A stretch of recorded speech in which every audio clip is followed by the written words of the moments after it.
13 basic things that they don't really want you to know. 13 fundamental things that if you remember what they are, you are going to have all the power in the world over them.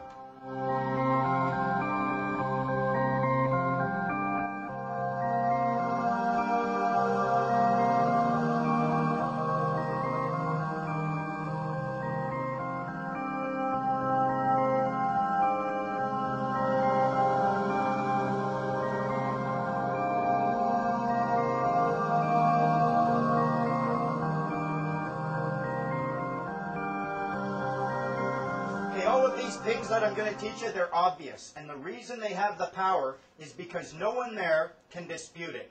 No one, not one person who is going to try to be your opponent or your adversary is going to be able to dispute them because they will accept it fully and completely. That's where the power lies. You are dealing with a human being. They are just human beings. They'll tell you, I'm an agent for the government, I'm a peace officer, I'm this, I'm that. No, you are a human being in a common law jurisdiction, and that's all there is to it. That's first and foremost, and I'm not forgetting that. If you remember that, they have to remember that. The key thing about remembering this is you can remember a couple of things. Yes, you can affect them. They will respond to emotion. They will respond to threats. They'll respond to a baseball bat in the bottom of their knee. They will respond. They will also respond to love, compassion, and truth. They are human beings, and if you treat them with the dignity that all human beings are worthy of, they will respond as a human being as well. Don't look at them as anything more than simply a human being using a tool. And the tool that they are using is words. All they are words. The government is just composed of human beings using words. Take away the human beings, you don't have a government. Take away the words, you don't have a government. You need those two things in order for anyone to come up to you and claim any level of authority over you. The good thing about these words is that if they start losing some of them, they lose all their authority. If someone comes up to you and points to a body of words and says, this body of words gives me authority over you, and you say, really? What does that word right there mean? And they say, I don't know. What just happened to their authority? Gone. They have to know what the words in their own mandates mean. And this is where we have what their tool that they use against us, now we're going to use it against them. Because some of these words are very deceptive. They're ambiguous at least. These deceptive words, words that have ambiguous meanings that open up and allow for a change or a shift in the power structure, these words are deceptive, they're ambiguous, you can ask questions.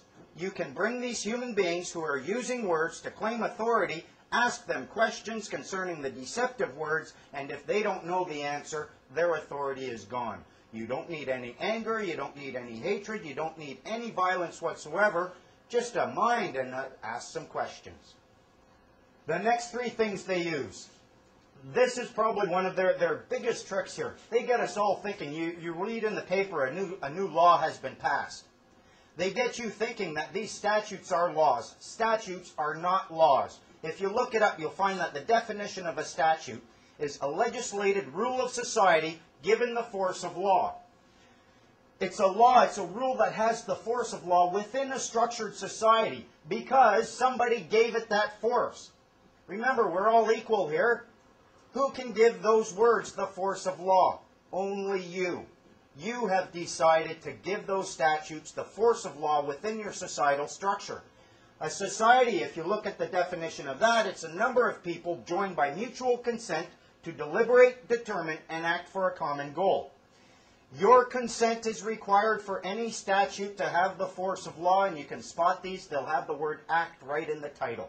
Point out the word act to any government agent asking or claiming authority over you. Say, what exactly does that word right there mean? And you will be 2 steps away from consent. Consent is not assent.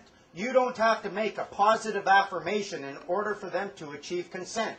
Your silence and inaction will raise the appearance of consent. Every time there is an election, within 30 days, your MLA, your MP, will send out to every address, every residential address, "Hi, your new representative." If you don't call her back within 30 days and say, no, you're not. Sorry, you're fired, she has achieved the consent she needs or he needs to act as your representative. Consent can be achieved when you do nothing. My first book was called Registration Application Submission Means Drop 'em, Bend Over, and Don't Expect Lube, How the Government Really Gains Power. I was angry at the time and big on long titles. These 3 words is how the government has been getting authority over us. Registration, application, submission. All of the power they have over you is because you have put your signature on a document with 1 or 2 or 3 of these words. The word registration. What does it mean? I thought I'm just putting my name down. Nuh-uh. Historically, it goes back hundreds and hundreds of years to an act of a ship's captain signing over his ship and all chattel contents to the harbor master for safekeeping. Chattel contents included the slaves, the condemned, those in debt, anything that could be party to a contract essentially was considered chattel property. Application. Oh, when I found this one out, I was like, oh my goodness, I'm telling. Application. Application means to beg. To beg, plead, petition, implore, entreat, or request. I was like, beg? I started looking at the assumptions. If you want to look at a word and figure out what this word, what effect this word is going to have on your life, you need more than just the definitions. You need to look at the assumptions that this definition rests upon, and then you need to look at the implications created. The assumptions created by begging. He who begs knows exactly what they're begging for. Well, mind you, one time in Toronto, I had a woman ask me, can I have anything? But for the most part, someone's begging, they know exactly what they're begging for. They know exactly what they are willing to give up for it. They are acknowledging the authority to grant. Or if it doesn't exist, they're willing to create it through transference. If you beg me to take your shoe off and scratch your toe for you, maybe then I would have the authority to do that. Prior to you begging me to take your shoe off, I try touching your property, you can kick me in the teeth. We transfer authority if that authority doesn't already exist when we apply. And finally, because you are a human being and no one's ever obliged to beg, it's an entirely voluntary action. You can never claim, oh, they made me apply. No one has ever made you apply for anything. Submission. Submission is their other tricky little definition. It means to agree to bend to another's will or to leave to another's discretion. If you are agreeing to bend to someone's will, you are in contract with them. And again, in order for it to be voluntary or lawful, it has to be voluntary. If you are agreeing to leave something to someone's discretion, in order for you to legally leave something, you must have possession and ownership of it. Again, you're abandoning it, and that's an entirely voluntary action. They get all their power when you put your signature, which is evidence of an oath, on a document with the words registration, application, submission. They do it with everything. You want to register your kids? What are you going to do? You're submitting an application for registration. You want to register your vehicle with the motor vehicle branch? You're submitting application for registration. You want to register your real property? Submitting application for registration every time. And that's why the lawyers got it. They're in all the power. You came to them and begged. Next one, please.